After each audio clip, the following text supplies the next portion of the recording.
Hai guys, kembali lagi bersama gua di Ojis Repet. Kali ini Mimin pengen bahas sebuah film yang cukup menegangkan berjudul Bonlek tahun 2024. Kira-kira semengerikan apa kisahnya? Penasarin dong? Oke, daripada banyak bacot di awal film, mending langsung saja Mimin bawa kalian ke dalam alur ceritanya. Let's go. Ojis Repet sayang sekali.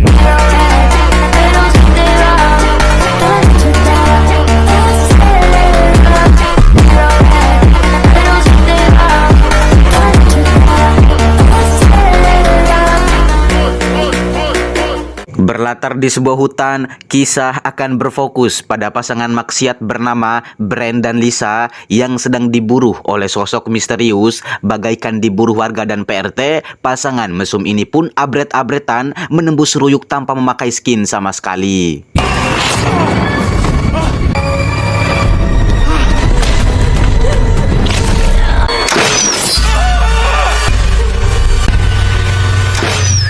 Sungguh tragis, pasangan mesum ini pun harus meregang nyawa sebelum sempat bertobat. Kira-kira apa yang sebenarnya terjadi di tempat ini? Kalem, karena film pun baru dimulai.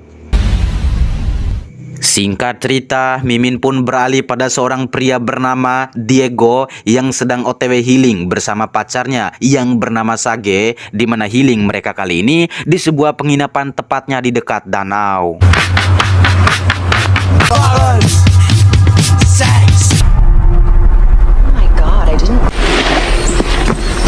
Setibanya di penginapan, rupa-rupanya Diego berencana untuk melamar Sage. Setelah berpacaran lebih dari 10 tahun, sambil memikirkan cara lamaran yang romantis, Diego langsung mengajak Sage masuk ke dalam penginapan. And you said that our generation is...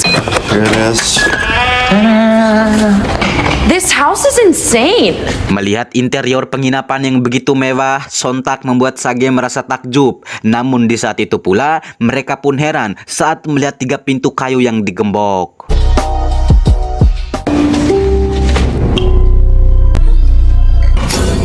Oh. Sesaat kemudian, baru saja tiba di penginapan, Sage pun tak habis pikir saat melihat Diego yang tiba-tiba mengajaknya ngaduk atau gitu-gituan. Hai, meskipun malas, Sage pun merasa kasihan melihat cacing Diego yang sudah cenat-cenut.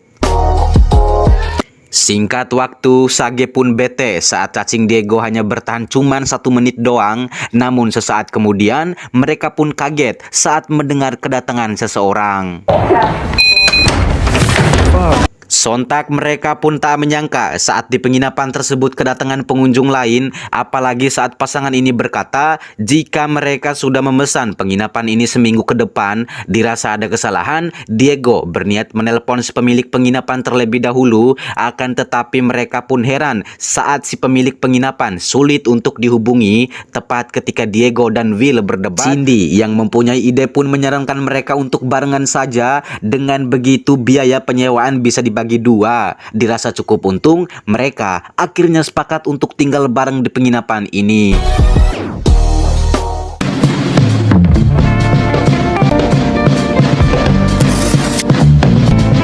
When Will saw this house on the app, Like it's a secluded place where people come to. Singkat waktu, Will pun berniat menceritakan mitos tentang danau yang ada di tempat ini, di mana menurut Cena, danau ini dikenal dengan nama Bonlek alias Danau Tengkurak karena dulu sering terjadi kasus kejahatan yang dilakukan oleh sosok misterius dan jasad si korban selalu dibuang di dasar danau hingga menjadi tengkurak. Mendengar hal itu, sontak Sage pun merasa ngeri dengan cerita tersebut.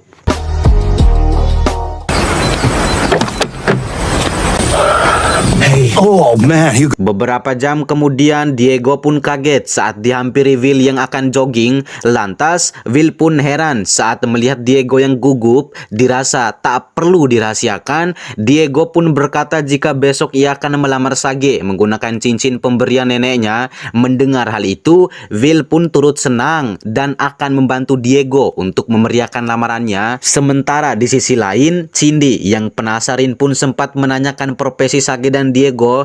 Lantas Sage berkata jika sebelumnya Diego bekerja sebagai dosen di Ojon University, namun kini Diego malah resik dan memilih hidup sebagai penulis novel dengan ambisi agar karangannya suatu saat bisa diangkat jadi film berlabel kisah nyata. Tetapi keputusan Diego malah membuat ekonominya memburuk, hingga dari kejadian itu Sage yang terbebani pun kadang merasa muak sampai malas aja. Mendengar hal itu, Cindy pun turut prihatin dengan kondisi Sage saat ini.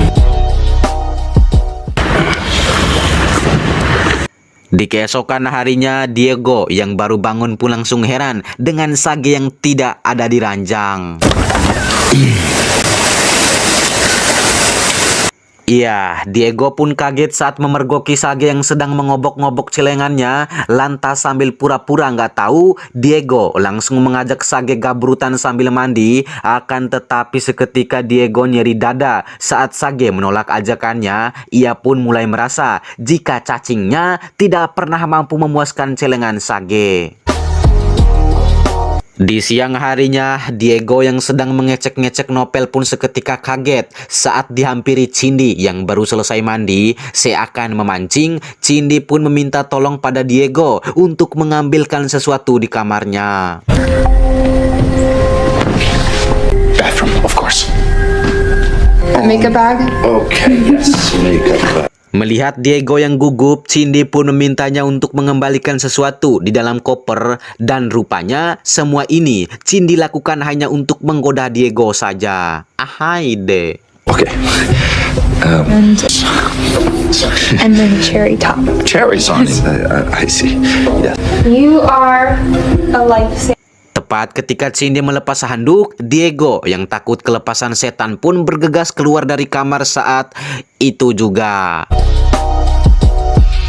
Di malam harinya, Will pun berkata jika dirinya penasaran banget pada 3 pintu kayu yang digembok, dan kini Will yang menemukan palu pun mengajak semua orang untuk membobol pintu tersebut. Mendengar hal itu, mereka yang juga kepo pun langsung setuju untuk membantunya.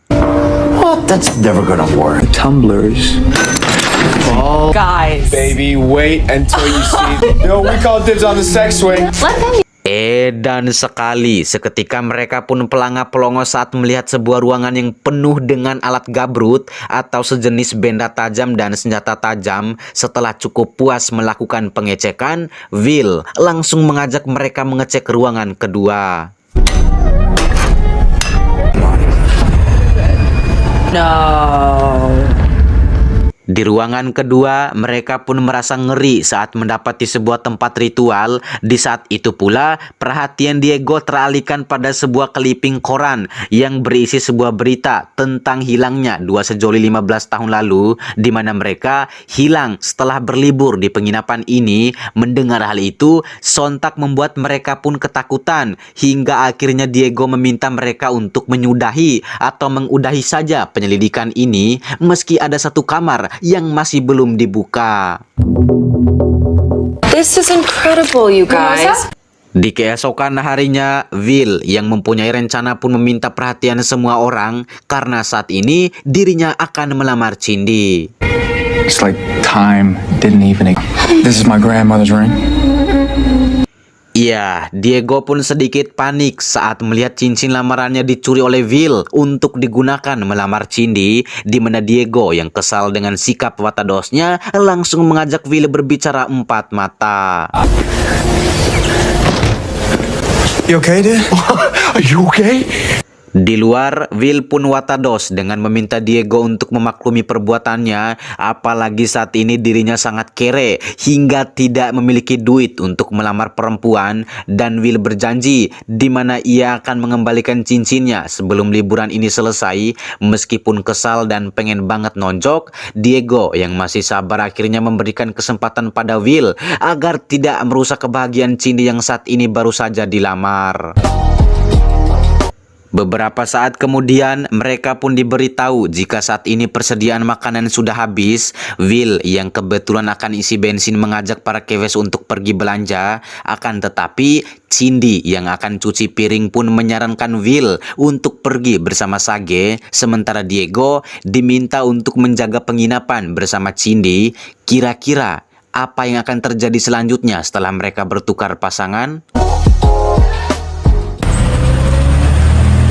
Di tengah perjalanan, Will yang licik tiba-tiba curhat di mana ia merasa takut jika Cindy akan bermain serong dengan Diego selama mereka pergi. Apalagi ia tahu betul jika Cindy itu cewek-cewek sangean dan memiliki hobi wisata cacing berotot. Mendengar hal itu seketika membuat Sage kepikiran, apalagi selama ini ia sering menolak ajakan gabrut dari Diego. Rupa-rupanya Will dan Cindy memiliki fetis aneh, yaitu hobi menghancurkan hubungan orang lain. Hingga sesaat kemudian, Sage pun heran dengan Will yang malah berhenti di tempat yang sepi. Kemudian tanpa basa-basi, Will langsung mengajak Sage ngaduk atau gitu-gituan. Apalagi ia yakin jika saat ini Diego sedang ngaduk bersama Cindy. Soaking wet, the fleeting thoughts you would do to each other. If you would just... Sementara di penginapan, Cindy terlihat berdandan seglowing mungkin untuk menggoda Diego. Hingga sesaat kemudian dengan setelan cetar membahe nol, Cindy langsung menggunakan seluruh aset yang ia miliki untuk membuat Diego kelepek-kelepek. Tak cuman itu, Cindy juga mengarang cerita dengan mengatakan jika Sage merasa tidak puas dengan cacing Diego yang hanya mampu bertahan sekitar 1 menit saja, di mana Cindy yang tidak percaya ingin membuktikan sendiri apakah memang benar cacing Diego hanya mampu bertahan semenit lalu KO, di mana Cindy alih-alih menantang Diego untuk membuktikan keperkasaannya.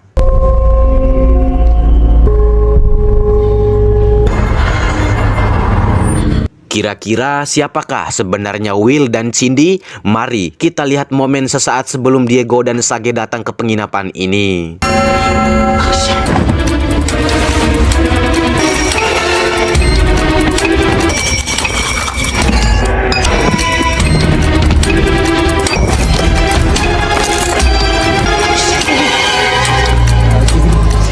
Sudah kuduga ternyata selama ini Will dan Cindy merupakan si pemilik penginapan ini, di mana mereka merupakan sepasang bucin kopet yang memiliki petis untuk menghancurkan hubungan orang sebelum melakukan aksinya. Di sore harinya, Diego pun heran pada pacarnya yang baru pulang melihat Sage seperti menyembunyikan sesuatu, dan tentu saja membuat Diego merasa curiga. Di malam harinya, Diego pun berusaha menanyakan apa yang Sage lakukan bersama Will di luar sana. Mendengar hal itu, Sage pun menanyakan hal yang sama, di mana Diego yang tak ingin berbohong pun menceritakan apa yang dilakukan Cindy kepada dirinya. Namun Diego yang setia ternyata tidak menerima ajakan gabrut dari Cindy. Dirasa kejadiannya sama, Sage pun merasa jika Cindy dan Will berusaha menghancurkan hubungan mereka berdua, sehingga Sage meminta Diego untuk saling percaya mulai dari sekarang. Beberapa saat kemudian, dua dajal ini terlihat senang saat mendengar Diego dan Sage mulai bertengkar hebat.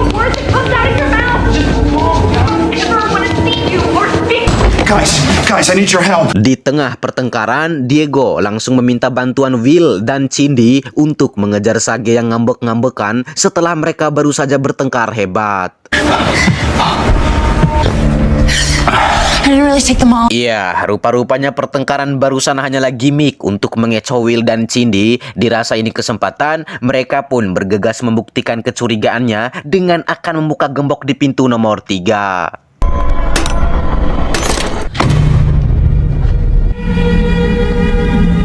Betapa syoknya mereka saat ruangan ketiga ini merupakan sarang kopet. Hingga di tengah pengecekan, Sage pun kaget saat melihat foto mereka yang sudah ditandai oleh Will dan Cindy. Tak cuma itu saja, banyak pasangan lain yang juga telah menjadi korban. Di saat itu pula, mereka pun menemukan monitor CCTV yang menjangkau seluruh ruangan di penginapan ini. Dan saat dicek, Diego pun kaget saat menemukan rekaman dari beberapa pasangan yang telah tertangkap dalam jebakan kopet mereka, termasuk pasangan mesum di awal film tadi.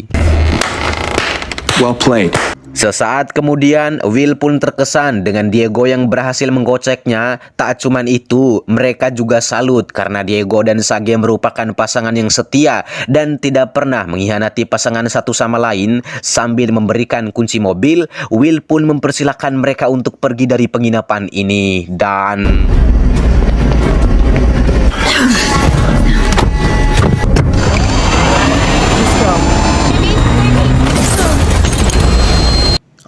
Oh my god, sungguh Kopet. Meski Diego dan Sage bukan kriteria target Kopet, namun Cindy dan Will yang gabut tetap menangkap mereka.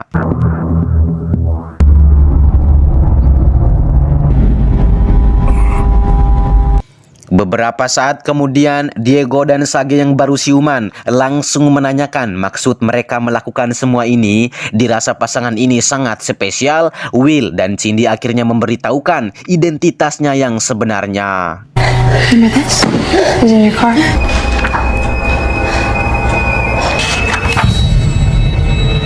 Iya, setelah memperlihatkan album fotonya, ternyata Will dan Cindy merupakan sepasang kakak beradik yang menjalani cinta terlarang seperti lagu The Pigeon. Kemudian, Cindy dan Will menceritakan jika sewaktu kecil mereka merupakan kakak beradik yang tak bisa terpisahkan. Hingga pada suatu momen, perasaan mereka tiba-tiba berevolusi menjadi cinta terlarang, di mana mereka saling mencintai sudah lebih dari kakak beradik. Dan saat mereka menginjak bangku SMA, Cindy dan Will pernah ketahuan adu gabrut sedarah oleh ibu dan ayahnya, hingga mereka pun mendapat penyiksaan dan harus dipisahkan. Akan tetapi mereka yang tak ingin dipisahkan langsung menghabisi kedua orang tuanya, lalu jasadnya ditenggelamkan ke dasar danau demi membuktikan kekuatan cinta di antara mereka berdua. Setelah menceritakan kisah hidupnya, Cindy yang tiba-tiba esang pun mengajak kakaknya ini untuk ngadu kilat. Oh my God. Dirasa ini kesempatan, mereka pun berusaha melepaskan lakban pengikat dengan menggunakan trik yang dia pelajari di aplikasi YouTube.